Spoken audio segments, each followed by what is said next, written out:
인으로서 길을 걸어왔습니다. 첫째는 지금도 만나 뵈니까요. 실제로 뵈니까 되게 일어나면 회고록이라 하면 저자의 경험을 네, 오늘 저희 이렇게 나눈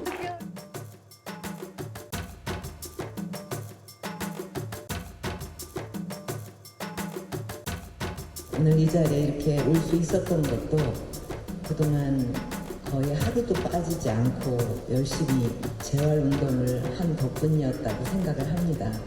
오늘 제가 이렇게 회고록도 내고 또 이 자리까지 올 수 있었던 것도 한결같은 믿음으로 지켜봐 주신 이 자리에 계신 여러분을 비롯한 많은 분들 덕분이라고 생각을 합니다.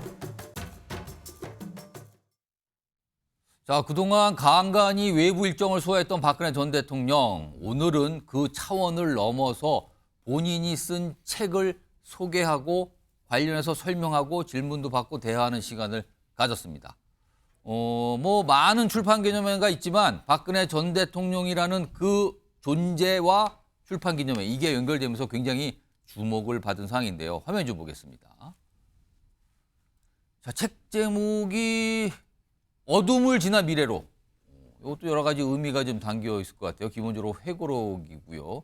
보면은 정치, 외교, 안보, 정책 등 구성 이렇게 돼 있고 2012년 말부터 2022년 3월까지 10년간 상황을 다뤘다는 겁니다. 회고록 어둠을 지나 미래로 이런 제목을 담고 있는데 오늘 출판 기념회, 요즘에는 북 콘서트란 말을 쓰는데 오늘 행사가 있었습니다. 김철원 경일대 특임 교수 나와 계신데요. 이 회고록에 담긴 내용 중에서 핵심이 뭡니까? 어떤 내용을 담고 있는 책입니까? 일단 현직 대통령의 회고록을 내기가 좀 쉽지는 않은데요. 그 지난해 9월부터 예. 그 중앙일간지에 매주 한 차례씩 이 회고록을 계속 게재를 해왔었습니다. 예. 그래서 최근까지 한 13차례 정도 그 회고록을 써왔는데 아마 그것들을 모아서 아마 이번에 책으로 낸 것 같습니다. 아마 신문을 통해서 방송 나가는 그런 내용들이 아마 국민 이슈화가 안 되다 보니까 그 내용을 좀 한 것 같고요. 내용은 나온 것처럼 두 권으로 그리고 한 400쪽에 걸쳐서 좀 내용이 돼 있습니다.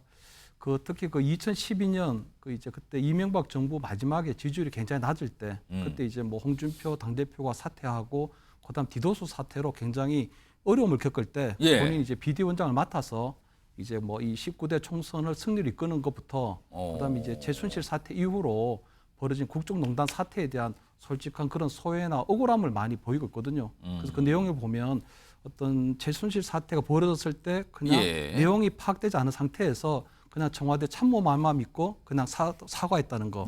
그 이후에도 한 3차례 정도 사과를 했던 부분이 본인에게 너무 실책이었다는 부분. 그리고 본인이 절대로 사익을 취한 적은 없다 하는 이런 어떤 굉장히 억울함을 많이 호소하고 있는 부분이거든요. 그래서 또 한편으로는 본인의 어떤 수감 생활 시절 동안에 허리 통증이 굉장히 심했는데 의사가 없어서 결국은 국어 대사전을 몇 개 모아서 그 허리 통증을 했다는 그런 조금 어떻게 보면 조금 애잔한 그런 이야기들도 좀 담겨져 있습니다. 그래서 본인이 어떤 회고록의 마지막은 보면 과거에 있는 과거에 있는 대로 묻자고 해서 더 이상 어떤 현실 정치에 개입한다거나 또는 친박이라는 이름으로 정치 세력화하는 부분은 극도로 좀 경계하는 부분이 있고요. 본인이 이때까지 살아왔던 것처럼 그냥 국가와 국민을 위해서 남은 삶을 조금 살겠다. 그리고 더 나은 대한민국을 위해서 본인이 전직 대통령으로 할 수 있는 부분이 있으면 조금이라도 돕겠다는 그런 마음으로 이 내용들이 좀 정리되어 있습니다. 그렇다면은 10년간의 기간을 다뤘는데 그 사이에 굉장히 영광스러웠던 순간, 그러나 시간이 지나서 굉장히 문제가 발생했던 때, 그리고 모든 것이 지나가서 뭔가 정리를 하고 회한처럼 남은 시기에 대한 돌아봄, 이런 것들이 담긴 책이라고 좀 알려진 상황인데요. 오늘 북 콘서트, 이 출판 기념회에서 다른 얘기들 좀 한 게 있습니다. 그 영상도 좀 불러오겠습니다. 대통령을 지냈던 사람으로서 어쨌든 아쉬웠던 일에 대해서는 또 그냥 아쉬운 대로 또 이거는 좀 잘한 결정이다 생각한 건 또 그대로 이렇게 써서 그 밝힘으로써 이게 미래 세대한테도 교훈이 될 수 있었으면 그런 생각으로 집필을 결심하게 된 겁니다. 분들께 받은 이 큰 사랑을 이제 어떻게 해서든지 갚으려고 했는데 탄핵으로 또 중단이 되고 또 보답을 제대로 못해서 참 안타깝고 죄송할 뿐입니다. 자, 일단 오늘 이 북콘서트와 관련해서 야권에서는 약간 비판적인 입장이 나와요. 뭡니까 지금? 왜 그런가 하면 특히 화면 좀 보겠습니다. 이렇게 화환이 굉장히 많이 왔는데 일단 화환을 보세요. 이름이. 대통령 윤석열. 여기 제일 큰 화환이 있고요. 그리고 옆으로 갑니다. 한동훈 비대위원장. 그다음에 장동혁 사무총장 등등등 여권의 이제 주요 인사들이 화환을 보낸 겁니다. 이걸 관련해서 야권에서는 지금 저런 화환을 보낸 때냐 뭐 약간 이런 취지를 삼아서 약간 비판적인 입장도 나오는데 정기남 조선대 개헌 교수 나오셨는데요. 여권 주요 인사들이 일단 화환을 보냈어요. 근데 그 인사들 가운데 거의 대상자가 없는데 초청 대상자가 없어요. 아예 그분들은. 그러면은 많은 분들이 화환을 보냈지만 여권 인사들을 북콘서트에 초청하지 않았다. 이건 무슨 상황일까요, 그러면?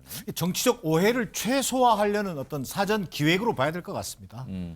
실제로 박근혜 전 대통령을 한마디로 표현하면 역대 대통령 중에 예. 물론 뭐 살아있는 대통령이 그렇게 많지는 않습니다만 역대 대통령 중에 윤석열 정부에서 가장 예우를 받고 있는 전직 대통령으로 우리가 얘기할 수 있을 것 같습니다. 가장 예우를 지금 현재 받고 있는 그렇지 않습니까? 상태다. 실제로 작년에도 두세 차례 상을 만났죠. 계기 때마다 만났죠. 이번에도 72회째 뭐 생일을 맞이해서 윤석열 대통령이 축하 전화도 하고 예. 또 한동훈 비대위원장은 축하남까지 보냈다고 그래요. 예.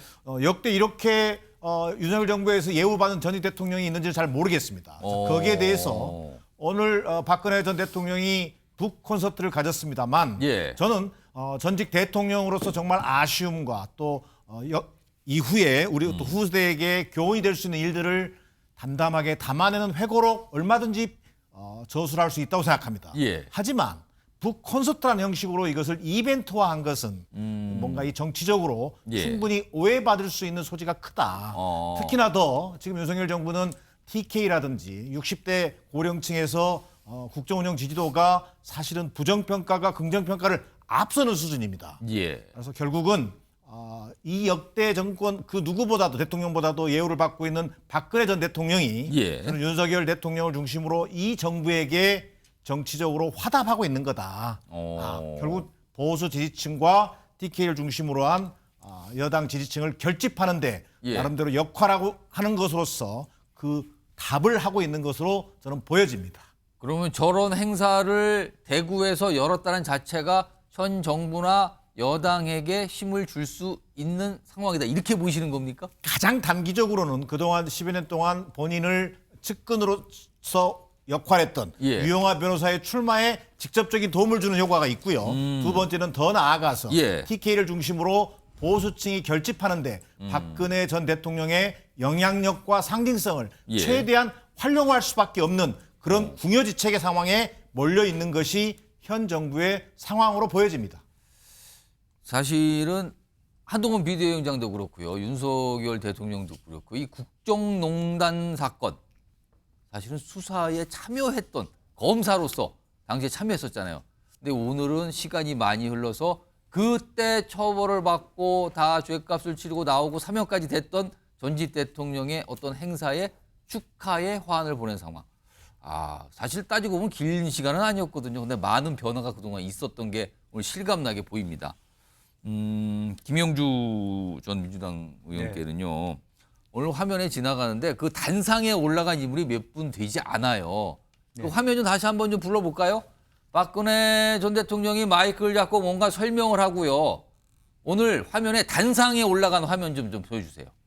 지금 보시면 여기 보면 단상에 몇 자리 되지가 않습니다. 근데 그 옆에서 특히 보면 유영하 변호사가 좀 모습이 보이거든요. 그래서 일각에서는 이런 얘기가 나오는데 오늘 사실 이 행사가 좀 유영하 변호사는 이 여당으로 출마를 하는 상황이잖아요. 지금 본인이 신청을 했기 때문에 유영하 변호사의 출마를 측면 지원하는 게 사실상의 목적 아니냐 이런 시각이 존재하거든요. 이거 어떻게 좀 보셨습니까? 뭐 그렇게 봐도 무방할 것 같습니다. 실제로 보면은 이제 최근에도 뭐 서울에서 방송에 출연하기 위해서 올라왔던 유영하 변호사하고 인사를 나눈 적도 있었는데요. 그다음에 실제적으로 유일하게 박근혜 전 대통령께서 많은 그동안에 연을 맺었던 정치인들과는 예. 과거의 일은 과거의 일로 덮자. 그걸 가지고 현재까지 나와서 박근혜라는 이름의 영향력을 가지고 국민의힘에서 그 공천 받거나 공천에 활용할 생각은 하지 말라. 그렇게 말씀을 여러 차례 해오시는 것 같고요. 본인도 실제 그런 것 같습니다. 이제 그렇지만 유일하게 끝까지 옥중에서 소통을 했고 그야말로 어떤 가장 최측근으로 남아 있는 유일한 한 사람이 유영하 변호사라고 봤을 때 이번에 예. 이제 달서에서 출마를 한다고 들었습니다. 그래서 그 부분에 있어서는 저 많은 어떤 대통령과 비대위원장 또 많은 분들의 화환이 예. 사무총장의 화환이 최소한 유영하 한 사람만큼은 공천해서 나갈 수 있도록 해야 되겠다는 어떤 그런 어떤 모종의 어떤 커뮤니케이션이다 그렇게 봐야 될 것 같고 또 하나는 예. 단상에 올라가진 않았습니다만은 이제 김관용 전 경북도지사께서는 지금 민주평통 수석 부의장을 하시고 있고요. 김관진 한민구의 국방부 장관도 김관진 장관도 여러 가지 그동안에 고초를 많이 겪었는데 그렇죠. 이번에 사면 대상자로 논의되고 있지 않습니까? 예. 실제로 보면 윤석열 정부의 안보 라인은 MB 라인으로 돼 있습니다만은 실제적으로 여러 가지 국방에 있어서 튼튼한 라인들은 또 박근혜 대통령하고 친한 이런 부분이 있어요. 이제 그런 측면에서 좀 여러 가지 그 사이에 예. 윤 대통령으로서는 아직까지도 말하자면 그 박근혜 전 대통령에 대한 미안함이 있다라는 것을 보여주고 있고 오늘 유달리 제가 화면에 느끼기에는 박 전 대통령께서 얼굴에 굉장히 홍조가 심한 것 같습니다. 또 아직도 개면쩍고 쑥스럽고 부끄러운 그런 부분이지만 어쨌든 어두운 과거를 털기 위해서 나왔다라는 예. 거고 또 본인 스스로가 이 어두운 과거 혹은 내가 하고자 해서는 하지 못한 것을 중심으로 했으니까 후배들이 좀 잘 공은 공대로 예. 또 과는 과대로 잘 봐달라 그런 뜻으로 말씀해 주시는 것 같습니다. 그 책 이름이 어둠을 지나 미래로 그리고 회고록이에요. 그러니까 본인의 어떤 소회도 담지만 당시 상황에 대해서 이거는 좀 잘못됐다 뭐 이런 내용도 많이 담겨 있다고 그러거든요. 이런 책이 오늘 북콘서트라는 이름으로 행사장에서 소개가 되고 설명이 되고 이런 상황이 됐습니다. 그리고 뭐 화한 얘기가 하고 참석자 얘기까지 지금 전해드렸는데 이런 상황에서요. 국정농단 이 사태와 어떻게 보면 연결이 돼 있죠 지금요. 이재용 삼성그룹 회장의 1심 그러니까 이게 경영권 불법 승계 요 혐의잖아요. 이와 관련해서 오늘 1심 재판이 나왔는데요. 무죄가 나왔습니다. 자 우선 이재용 회장의 오늘 재판 출석 모습부터 좀 확인해 보겠습니다.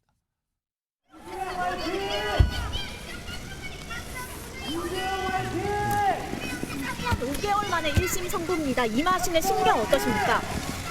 주주들에게 손해 끼칠 줄 몰랐다고 하셨는데 그 입장 아직도 유효하신가요? 불법 승계 논란 피하려고 삼성 바이오로직스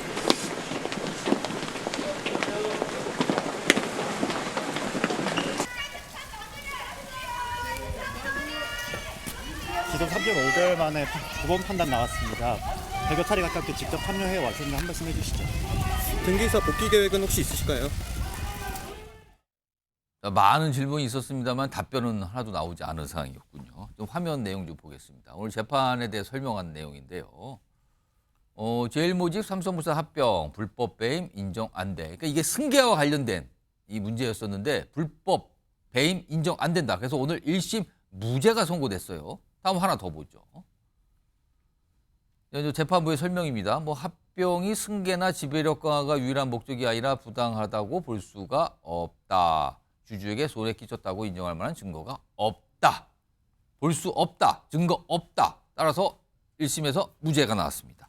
자, 요거요. 오늘 조혁진 변호사 나와 계신데요. 네네. 무죄의 이유, 핵심을 좀 쉽고 간략하게 핵심을 좀 짚어주시죠. 어떤 이유에서 무죄가 나온 겁니까? 그러니까 2015년 7월에 제일모직하고 삼성물산이 합병을 했어요. 예. 그런데 합병을 했는데 그 이재용 회장이 삼성물산 당시 옛날 삼성물산의 지분은 없었고 제일모직은 대주주였단 말이에요. 예. 그런데 제일모직한테 유리한 조건으로 합병이 이루어졌다. 이것이 업무상 배임이 아니냐. 그다음에 결정적인 건 뭐냐면 제일모직의 자회사가 삼성바이오로직스였는데 삼성바이오로직스가 분식 회계를 해서 그 가치를 뻥튀기 한 거 아니냐. 그러면은 삼성바이오로직스의 그 가치가 뻥튀기해서 커지면은 제일모직의 가치가 커지고 예. 그렇게 되면 삼성물산하고의 그 합병에 있어서 무슨 그 잘못된 것이 있었던 것이 아니냐.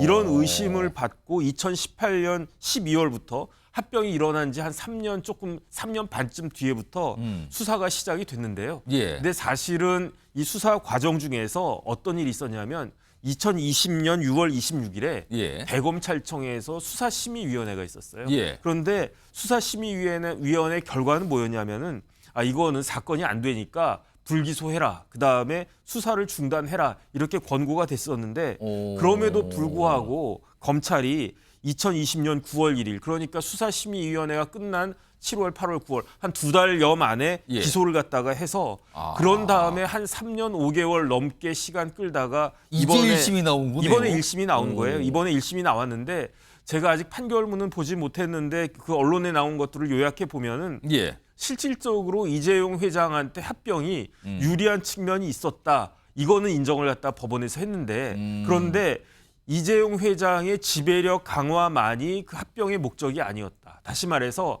합병을 하면 삼성물산의 주주들도 이익을 본 것이다. 그렇기 때문에 이게 그 뭐 업무상 배임이라고 볼 수 없는 거고 어차피 기업을 경영하다 보면 여러 가지 이제 경영적인 판단이 있는 거 아니겠습니까? 예. 경영 판단의 법칙이라고 하는데 이런 경영적 판단이 주가 됐던 거지 이걸 통해 가지고 이재용 회장만을 위해서 어떤 이익을 갖다가 그 주려고 한 것은 아니었다. 그렇기 때문에 결론적으로 이제 여러 가지 범죄의 죄명이 많이 있는데 예. 대표적인 게 이제 업무상 배임이거든요. 업무상 배임은 그 주주들의 그 손해가 전제가 돼야 되는데 예. 주주들 손해가 없었다. 그렇기 때문에 이제 무죄다. 그다음에 사실 그 사이에 이제 삼성바이오로직스 주가도 많이 오르고 그러지 않았습니까? 이런 여러 가지 점들이 고려가 됐던 것이 아닌가 싶습니다. 그런데요, 이번 1심 판결이 주목을 받는 또 다른 이유는 이 사건, 이 사안을 수사했던 검사들입니다. 지금 이복현 현 금융감독원장이 당시 수사를 이끌었고요. 그리고 현재 한동훈 국민의힘 비상대책위원장은 서울중앙지검 3차장, 그러니까 수사 지휘 라인에 있었어요. 그리고 윤석열 대통령은 서울중앙지검장, 역시 수사 지휘 라인에 있었다. 이렇게 된 겁니다. 역시 변호사. 그럼 이거 어떻게 되는 겁니까? 무죄가 나왔는데. 그러니까 검사장은 대통령 됐고요. 차장은 여당의 대표가 됐고요. 그다음에 실질적으로 담당했던 지휘했던 수사를 했던 검사는 특수부장은 금융감독원장이 됐어요. 이게 무슨 상황이 된 겁니까? 역사상 이런 일은 없었을 거고 앞으로도 없을 것 같은데 그런데 뭐 어찌 됐든지 간에 검사는 검사인 거고 그 판결은 그 판사가 하는 거니까 그러니까 중요한 것은 여기에 이제 검찰에서 항소를 할지 여부가 사실은 그 주목할 만하지 않을까 저는 그런 생각이 들고요. 제 개인적인 생각으로는 이렇게 소모적으로 재판을 하는 것보다 그냥 예. 유죄가 나오면 그냥 대충 여기서 끝내고 대통령이 사면 복권하는 게 어떨까라는 게 제 개인적인 생각이었는데 아예 무죄가 나와버렸으니까 아예 1심이 이제 무죄란 말이에요 지금요. 네네. 검찰이 이제 고민을 해야 되지 않을까 하는 생각이 듭니다. 그러니까 이게 수사를 어떻게 한 거냐는 질문이 나오게 되잖아요. 그러면은. 그렇죠. 무리한 수사가 아니었느냐. 더군다나 제가 조금 전에도 말씀드렸지만 기소하기 2달 전에 대검에 그것도 다른 뭐 중앙지검도 아니고 예. 대검의 수사심의위원회에서 이거는 불기소하고 수사도 중단해라 이렇게 권고가 나왔었는데 예. 그럼에도 불구하고 이게 이제 딱 수사가 이제 시작이 됐던 거죠. 그러니까 결국은 이게 뭐냐면은 2020년 9월 1일에 기소를 갖다 한 거니까 그때 이제 국정농단 사건은 거의 다 마무리되고 문재인 대통령 그 정권 하에서 문정권 하에서 검찰이 이제 기소를 갖다 한 건데 결국은 이러한 부분들에 대한 비판이 있을 수 있을 것 같고 그런데 여든 야든 여기에 대해서 특별히 서로 할 말이 없는 측면도 있지 않을까. 지난번 그 양승태 대법원장 케이스하고 굉장히 유사한 측면이 많은 것 같다. 굉장히 좀 겹쳐 보이죠? 네, 저는 그런 생각이 듭니다. 이재용 회장의 경우는 사실 국정농단 이 사건 관련해서도 뭐 조사도 받고 재판 관련 있는데 요번 건 요거는 그 이후에 진행이 돼서 기소가 이루어져서 재판이 갔는데 1심에서 무죄가 나왔습니다. 오늘 좀 주목을 받은 사안 중에 하나가 됐습니다.